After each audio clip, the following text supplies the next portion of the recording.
কৃষ্ণ জয়গুৰু শংকৰ নমস্কাৰ মই ধৰ্মকান্ত নাথ প্ৰিয় সুহৃদসকল পৰহি মই এটা ভিডিঅ' আপলোড কৰিছিলোঁ যে বিতৰ্কত আকৌ শ্ৰীমন্ত শংকৰদেৱ সংঘ বিতৰ্কই যেন পিছ নেৰা হ'ল শংকৰদেৱ সংঘই লগালে আকৌ একোৰাজন হয় উক্ত বাতৰিটো বোধকৰো আপোনালোকেও পাইছিল যে ভতিজাকৰ বিয়া খাবলৈ যোৱাৰ অপৰাধতে শ্ৰীমন্ত শংকৰদেৱ সংঘই তেখেতলোকৰ দুঘৰ সেৱকক বহাই ৰাখিছিল আৰু তাৰেই যি গঞ্জনা গোটেই অসমতে খলকনিৰ সৃষ্টি কৰিছিল আমি শ্ৰীমন্ত শংকৰদেৱ সংঘৰ শুভাকাংক্ষী হিচাপে সেই বাতৰিটো পোৱাৰ পিছতে আমি বৰ আৱেগিক হৈছিলোঁ ক্ৰোধিত হৈছিলোঁ গতিকে আমি তাৰনো প্ৰকৃততে সত্য কি আমি বিচাৰি এটি ভিডিঅ' আগবঢ়াইছিলোঁ আমাৰ ভিডিঅ'ৰ উত্তৰস্বৰূপে এজন সুহৃদে আমালৈ ফোন কৰি গোটেই বিষয়টো সবিশেষ কি আতিগুৰি আমাক জনালে আমি ঠিক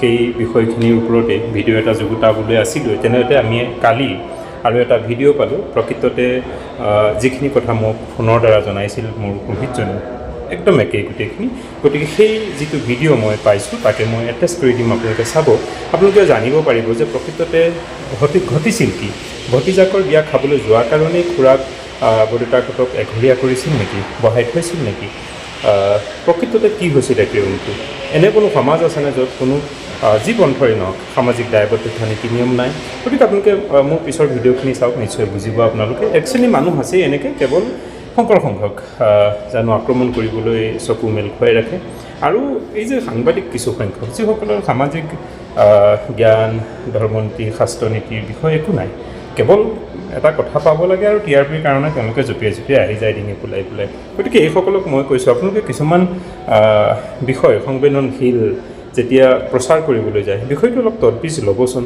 এই সাংবাদিকসকলক কৈছোঁ যিসকলে কেৱল টি আৰ পিৰ কাৰণে চিঞৰ বাখৰ কৰে এনেকৈ নকৰিব দুখ পাওঁ আমি চ' পিছৰ ভিডিঅ'খিনি চাওকচোন আপোনালোকে ধন্যবাদ কৃষ্ণ জয়গুৰু শংকৰ আপুনি বাৰু সমাজৰ নিয়ম ভংগ কৰি সমাজৰ ৰোষত পৰিছে নেকি ন্যস্ত স্বাৰ্থ সিদ্ধিৰ বাবে সমাজৰ নীতি নিয়মক ভেঙুচালি কৰি আপুনি সমাজচ্যুত হৈছে নেকি কিবা সামাজিক অপৰাধ সংঘটিত কৰি সমাজৰ অনুশাসনৰ সন্মুখীন হৈছে নেকি আপুনি তেন্তে চিন্তাৰ কাৰণ নাই আপোনাক ধোৱা তুলসীৰ পাত সজাবলৈ ৰৈ আছে একাংশ সংবাদ মাধ্যমৰ একাংশ সংবাদকৰ্মী নিজকে নিৰ্দোষী সজাই সঁচাই মিছাই দাঙি ধৰক মাথো আপোনাৰ একপক্ষীয় মতামত ইয়াৰ পিছত আপুনি আৰু পিছলৈ উভতি চাব নালাগে প্ৰকৃত সত্যৰ ক্ষেত্ৰ ভিত্তিক অন্বেষণ নকৰাকৈ একাংশ সংবাদ মাধ্যমে আপোনাৰ মনে সজা কথাৰে মেলিব টিআৰপিৰ বেহা আজি অসমত সেয়াই ঘটিছে একাংশ আদৰ্শহীন সংবাদ মাধ্যমে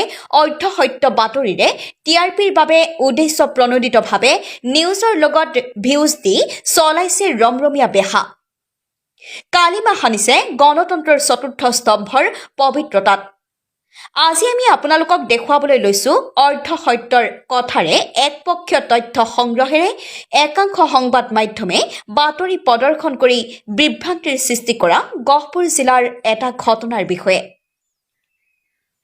শ্ৰীমন্ত শংকৰদেৱ সংঘৰ গহপুৰ জিলা শাখাৰ অন্তৰ্গত ১ নং দলা প্ৰাথমিক শাখাৰ দুটাকৈ পৰিয়ালক ভতিজাকৰ বিয়া খাবলৈ যোৱাৰ বাবে এঘৰীয়া কৰা বুলি অপপ্ৰচাৰ কৰিছিল একাংশ সংবাদ মাধ্যমে একাংশ সংবাদ মাধ্যমে সমগ্ৰ বিষয়টো একপক্ষীয়ভাৱে প্ৰচাৰ কৰি ভাৰতবৰ্ষৰ ধৰ্ম দৰ্শন সাহিত্য সংস্কৃতিৰ সুবৃহৎ গণতান্ত্ৰিক তথা জাতীয় অনুষ্ঠান শ্ৰীমন্ত শংকৰদেৱ সংঘৰ ভাৱমূৰ্তি ম্লান কৰিবলৈ চেষ্টা কৰিলে অনুষ্ঠানটোৰ প্ৰতি ঈৰ্ষাম্বিত হৈ থকা একাংশই সুযোগ পুঁজি সামাজিক মাধ্যমত শ্ৰীমন্ত শংকৰদেৱ সংঘক সমালোচনা কৰি তৃপ্তি লাভ কৰিলে কিন্তু প্ৰকৃততে গহপুৰ জিলা শাখাৰ কলাবাৰী আঞ্চলিক শাখাৰ অন্তৰ্গত ১ নং দলা প্ৰাথমিক শাখাত হৈছিল কি শুনি আচৰিত হ'ব কিদৰে আত্মীয়ৰ মৃত্যুৰ পিছত অহোজ দূৰ নহওঁতেই অনুষ্ঠিত হৈছিল পবিত্ৰ বিবাহ কাৰ্য যাৰ প্ৰতিবাদত পৰম্পৰাগত বৈদিক নিয়মেৰে চলা ছটা পৰিয়ালে শ্ৰীমন্ত শংকৰদেৱ সংঘৰ স্থিতিত আপ্লুত হৈ অন্তৰ্ভুক্ত হ'ল ১ নং দলাবাৰী প্ৰাথমিক শাখাত আজি আৰু বহু বাস্তৱ সত্য শুনো আহক কি ক'লে গহপুৰ জিলা শাখাৰ উক্ত প্ৰাথমিক শাখাৰ সম্পাদকৰ লগতে কৰ্মকাণ্ড এৰি নতুনকৈ শ্ৰীমন্ত শংকৰদেৱ সংঘৰ সংগী হোৱা লোকসকলৰ মুখেৰে ব্যুৰ ৰিপৰ্ট অসম কণ্ঠ কৃষ্ণ জয় গুৰু শংকৰ। প্ৰথমে আমি ১ নং দলা প্ৰাথমিক শাখাৰ হৈ সৰুৱতী চৰণত অপৰাধীক সেৱা নিবেদন কৰিছোঁ। সেই প্ৰভু সমস্ত আমি আজি প্ৰাথমিক শাখাৰ সমস্ত বাহ পাই একত্ৰিত হৈ আপোনাসকলক আমাৰ প্ৰাথমিক শাখাৰ পৰা যি বাৰ্তা প্ৰেৰণ হৈছিল অসম মুলুকলৈকে, এই বাৰ্তা সত্য শুদ্ধ ৰূপৰ বিষয়ে আমি আপোনালোকৰ আগত অৱগত কৰিবলৈ আগবাঢ়িছোঁ যে আমি শ্ৰীমন্ত শংকৰদেৱ সংঘৰ গহপুৰ জিলাৰ কলাবাৰী আঞ্চলিক শাখাৰ অন্তৰ্গত ১ নং দলা প্ৰাথমিকৰ ২৮ ঘৰ সংগীয়ে বাস কৰা এখন প্ৰাথমিক আছিল। এই প্ৰাথমিক শাখাতেই যোৱা ইংৰাজী ১৭ ফেব্ৰুৱাৰী তাৰিখে গাঁৱৰে এগৰাকী বয়োজ্যেষ্ঠ সংগী যোগেশ্বৰ ভূঞাদেৱৰ পৰলোকগামী হয়। তেখেতৰ মৃতাহ কাৰ্য চলি আছিল। ইতিপূৰ্বে তেখেতৰ নিজা পৰিয়ালৰ ২৪ ফেব্ৰুৱাৰী তাৰিখে আৰু এগৰাকী ভাতৃৰ বিয়োগ ঘটিল। যিহেতুকে এই পৰিয়ালসমূহ মৃতা ঔষধত পতিত হৈ আছিল আৰু এই দ্বিতীয়গৰাকী ব্যক্তি ২৪ ফেব্ৰুৱাৰীৰ দিনা ঢুকাই যোৱাৰ লগে লগে এই পৰিয়ালটি পুনৰ মৃতাটো তেওঁলোকৰ সাংবিধানিকভাৱে সংযোজন হৈ গ'ল। সেয়েহে আমি প্ৰাথমিক শাখাই সমস্ত মৃতা পৰিয়ালসকলক সেৱা নিবেদন কৰা হ'ল যে আপোনাসকলৰ এই মৃতা ঔষধ পুনৰ সংযোজিত হৈ যাব। সেৱকীসকলেও সেই মান্যতা প্ৰদান কৰি মৃতা ঔষধত পতিত হৈ আছিল। তেনে মুহূৰ্ততে এটা কথা আৰু ক'ব লাগিব আপোনাসকলৰ জ্ঞাতাৰ্থে যে সেই মৃত ব্যক্তিসকলৰ পৰিয়ালসমূহ আমাৰ যি গাঁৱত বাস কৰা পৰিয়াল আছে তাৰ দুটা ভাগ আছিলে। প্ৰায় ৫ ঘৰ মানুহ বৈদিক পন্থৰ আছিলে আৰু বাকী ১১ ঘৰ মানুহ আছিলে শ্ৰীমন্ত শংকৰদেৱ সংঘৰ সংগী।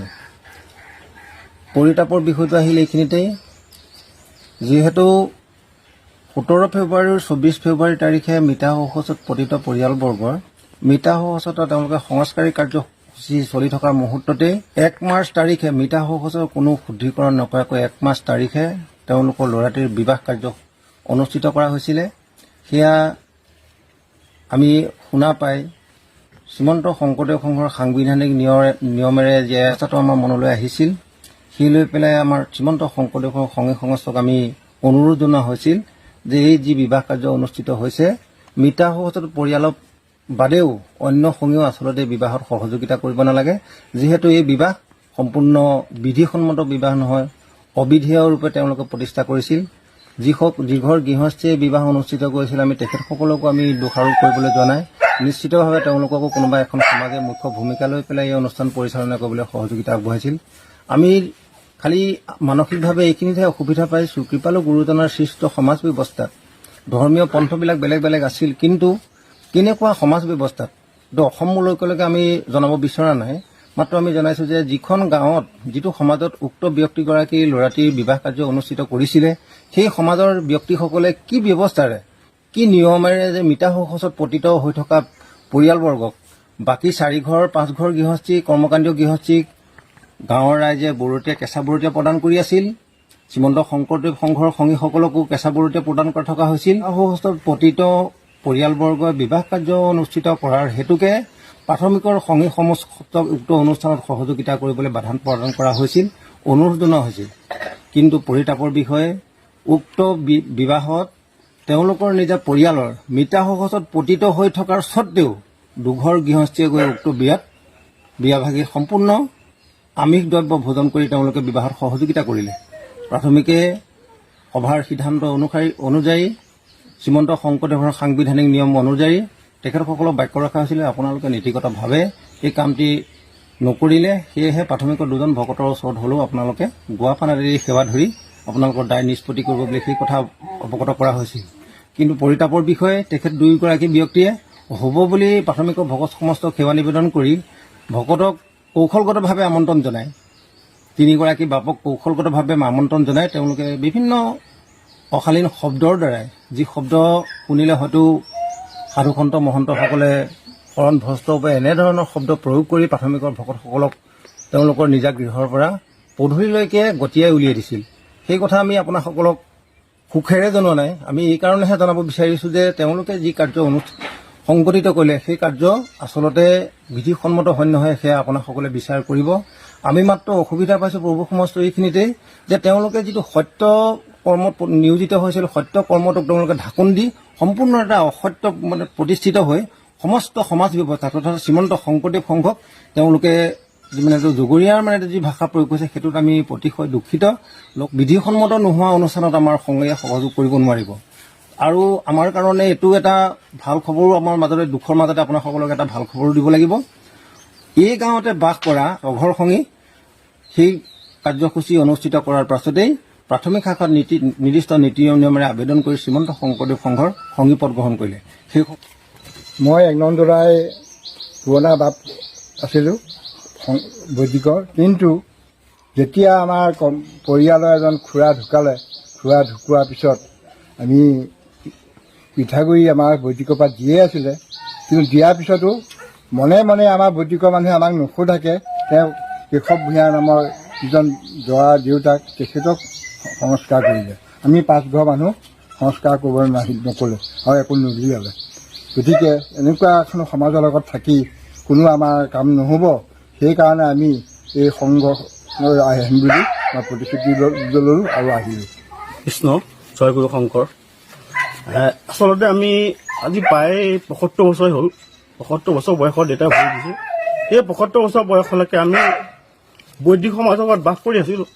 কিন্তু তেখেতলোকে আমাক এনেকুৱা এটা মানসিকভাৱে শাৰীৰিকভাৱে আমাক এনেকুৱা এটা শাস্তি প্ৰদান কৰিলে, যিটো শাস্তি আমি বহুত মানসিকভাৱে আমাৰ ঘৰৰ পৰিয়াল ধৰি পেলাই সকলোৱে কষ্ট পাইছে। যিহেতু আমাৰ দেউতাই ইমান দিন বা মা ইমান দিন আছিলে, তাৰ পিছতো আমাক বৌদ্ধিক সমাজখনৰ যেতিয়া আমাৰ বৰদেউতা ঢুকোৱাৰ প্ৰায় 98 দিনাখনে আমাৰ এজন খুৰা ঢুকাইছিলে। তাৰ ঢুকোৱাৰ পিছতো তেখেতলোকে এখন বিয়া আছিলে আমাৰ দাদাৰ ঘৰতে।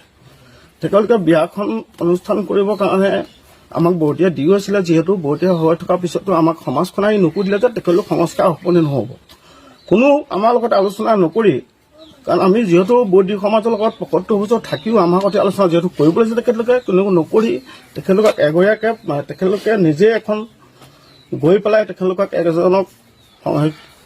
এজনক দি পেলাই তেখেতলোকে ৰাইজ গৈ পেলাই তেখেতলোকে সংস্কাৰ কৰিলে, কিন্তু আমাৰ লগত কোনো আলোচনা নকৰিলে। আমি ভাবিলোঁ সেইখন সমাজতনো আমি কেনেকৈ থাকিম, যিহেতু আমি ইমান দিন থাকি যেতিয়া সেই সমাজখনে আমাক কোনো গুৰুত্ব নিদিলে। গতিকে আমি সেই সমাজখনৰ পৰা আমি একেবাৰে সম্পূৰ্ণ ত্যাগ কৰি আমি এখন শংকৰ সমাজত ধুনীয়াকৈ আমি নিয়মমতে থাকিম বুলি আমি আহিছোঁ। তাৰ বাবে আমি খুব সুখী, আমি বহুত আনন্দিত তেখেতলোকক আহিবৰ কাৰণে। আমি গতিকে ইয়াতে এতিয়া আমি একদম বহুত আনন্দিত বুলি আছোঁ বুলি আমি হেৰি কৰিম। কিন্তু কথা হ'ল কি, তেখেতলোকে যিটো অপপ্ৰচাৰ চলাইছে যে তেখেতলোকে কৈছে যে এখন বিয়াত অহাৰ কাৰণে এনেকুৱা এটা সমস্যা হৈছে বুলি, কিন্তু আমি আচলতে এইটো ক'ব বিচাৰিছোঁ যে তেখেতলোকে সেই সম্পূৰ্ণ বিচাৰটো কৰি নাচালে। যিখনে প্ৰচাৰ কৰিছে তেখেতলোকে আচলতে এজনৰ পক্ষে বিচাৰটো কৰিলে, কিন্তু বাকী পক্ষৰ লগত কোনো আলোচনা নকৰাকৈ এনেকুৱা অপপ্ৰচাৰ এটা চলাইছে। সেইবাবে আমি গোটেইখন সমস্ত মানুহ আমি মানসিকভাৱে ভাগি পৰিছোঁ। তাকে কৰিম বোলে। নিশ্চয় আপোনালোকে বিষয়টোৰ তৎবীজ ধৰিব পাৰিছে। এতিয়া এইখিনিতে এটা কথা মই ক'ব লগা এয়ে যে চাওক, যদি এটা পৰিয়ালত মানে বহু ডাঙৰ পৰিয়াল হয়, তেওঁলোকৰ কেইবাটাও ভাই ককাই যদি একেখন সমাজতেই থাকে, গোটেইকেইজন বেলেগ বেলেগ একেটা সমাজৰ যিটো দায়বদ্ধতা থাকে, তেতিয়াহ'লে যিকোনো এঘৰৰ চোতালতে সেৱা কৰিলে নিজৰ সেৱা আগবঢ়াই একেলগে শুচি হ'ব পাৰে। এনেধৰণৰ মৃতকৰ যিবোৰ ক্ৰিয়া কাৰ্য আদিবোৰ, শ্ৰাদ্ধা আদিবোৰ শুচি হ'ব পাৰে। কিন্তু যিহেতু তেওঁলোকৰ ভাতৃসকল কেইবাটাও থালত আছে, একসকল আছে বামুণীয়া পন্থত, একসকল আছে শ্ৰীমন্ত শংকৰদেৱ সংঘত, গতিকে বামুণীয়া পক্ষই তেখেতলোকে কি ভাৱেৰে তেখেতলোক উদ্ধাৰ হ'ল, কিন্তু শংকৰদেৱ সংঘত যিসকল আছে তেখেতলোকৰ জ্ঞাতি লৈ তেখেতলোকে সামাজিক দায়বদ্ধতা ৰক্ষা কৰি যিটো সূচী কাৰ্য, শ্ৰাদ্ধ কাৰ্য, সেইখিনি নকৰাকৈ তেখেতলোকে তেনেধৰণে সন্ধিয়া যিটো কাম নহয় আচলতে, সেইটো তেওঁলোকৰ মানে এটা বেলেগ এটা অভিসন্ধি লৈ জানো তেওঁলোকে কৰিছিল। গতিকে সমাজেনো কেনেকৈ তেওঁলোকক বাদ দিয়ে, আৰু অৱশেষত তেখেতলোকে পুনৰ সিফালে যাবলৈ মন মেলিলে। কিন্তু বিপৰীতে সেই দুজন সিফালে গুচি যোৱাৰ বিপৰীতে আৰু 5জন বামুণীয়া পন্থৰ পৰা শংকৰদেৱ সংঘলৈ অন্তৰ্ভুক্ত হৈছে। গতিকে এইটো আচলতে কোন ক'লৈ গৈছে ক'লৈ আহিছে এইটো ডাঙৰ বিষয় নহয়। বিষয়টো হৈছে সত্য শুদ্ধতা। এখন নিকা সমাজ ব্যৱস্থাত আমি জীয়াই আছোঁ নে নাই, মই ভুল বুলি ক'ব খোজা নাই, কিন্তু এটা প্ৰশ্ন অৱশ্যে আহিব। বামুণীয়া পন্থৰ যিখন সমাজে তেওঁলোকৰ দুটা মৰতীয়া চোৱা কেনেকৈ তেওঁলোকে এজন মৃত্যুৰ 8 দিনত আন এজন ঢুকালে, অথচ সেই দুটা চোৱা তেওঁলোকে কেনেকৈ নিৰাকৰণ কৰি লগতে তেওঁলোকৰ ঘৰত ভতিজাকৰ বিয়া পাতিলে। আৰু এইটোত এটা আচৰিত কথা, তেওঁলোকৰ আৰু যি বামুণীয়া পন্থৰ ভাই ককাই আছিল গোটেইসকলকে নিমন্ত্ৰণ জনোৱা নাই বা বিষয়টো সুধিমন্ত্ৰৰ কাৰণে কোনো ধৰণৰ বিলোচনাও কৰা নাই বোলে। গতিকে ইও এক চিন্তাৰ বিষয় যে প্ৰকৃততে কি হৈছে, কোনোবা 2-4 নেতৃত্বলৈ এইবোৰ ফুলজাৰি মাৰি ফুৰিছে নেকি? প্ৰকৃততে সমাজ এখন চলিবলৈ যিটো নিকা বিধি নিয়ম আছে সেইবোৰ ক'লৈ গ'ল? কিয় আমি ঢাকি ঢুকি থ'বলৈ কিয় আগবাঢ়িছোঁ? প্ৰকৃততে হোৱা ঘটনাখিনিৰ ওপৰত আপোনালোকৰ মতামত জনাবচোন। কৃষ্ণ জয় গুৰু শংকৰ।